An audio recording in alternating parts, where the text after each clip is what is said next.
AI agent அப்படின்றது ஒரு software இல்லைனா மிஷின்னு சொல்லலாம். நம்ம இன்ஸ்ட்ரக்ஷன் கொடுத்தோம் அப்படின்னா அந்த ஒர்க்கை பண்ணக்கூடிய கேப்பபிலிட்டி அதுக்கிட்ட இருக்கும். ஹியூமனோட ஹெல்ப் இல்லாமல் டேட்டாவை அனலைஸ் பண்ணி ஆட்டோமேட்டிக்காக அந்த ஒர்க்கை அது ஸ்டார்ட் பண்ணி கம்ப்ளீட் பண்ணிடும். ஏஐ ஏஜென்ட்லேயே நிறைய டைப்ஸ் இருக்குது. நம்ம சேட்பாட் பற்றி பார்க்கலாம். சேட்பாட்னா ஒரு AI software. User message type பண்ணால் இன்ஸ்டண்ட்டாக ரிப்ளை பண்ணக்கூடியது. ஃபார் எக்ஸாம்பிள், ஒரு வெப்சைட்டில் கஸ்டமர் சர்வீஸ்க்கு நம்ம சேட் பண்ணுறப்போ hi how can I help யூன்னு உங்களுக்கு ரெஸ்பான்ஸ் கிடைக்குது இல்லையா, அதுதான் சேட்பாட். இது எப்படி ஒர்க் ஆகுது அப்படின்னா, ப்ரீசெட்ஸ் ஆன்சர்ஸ் இருக்கும்.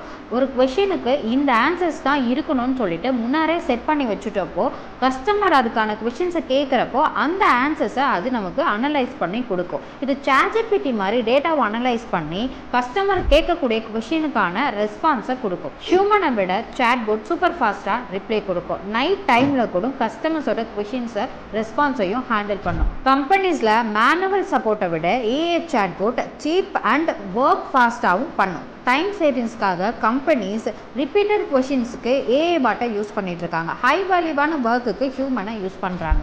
நெக்ஸ்ட் எபிசோடில் விர்ச்சுவல் அசிஸ்டன்ட் பற்றி பார்க்கலாம். இது வரைக்கும் நீங்கள் சேட்பாட்டை யூஸ் பண்ணதே இல்லை அப்படின்னா என்னென்னு ஒரு ஐடியாவே இல்லை அப்படின்னா சேட்டுன்னு கமெண்ட் பண்ணுங்கள். I will send the guide.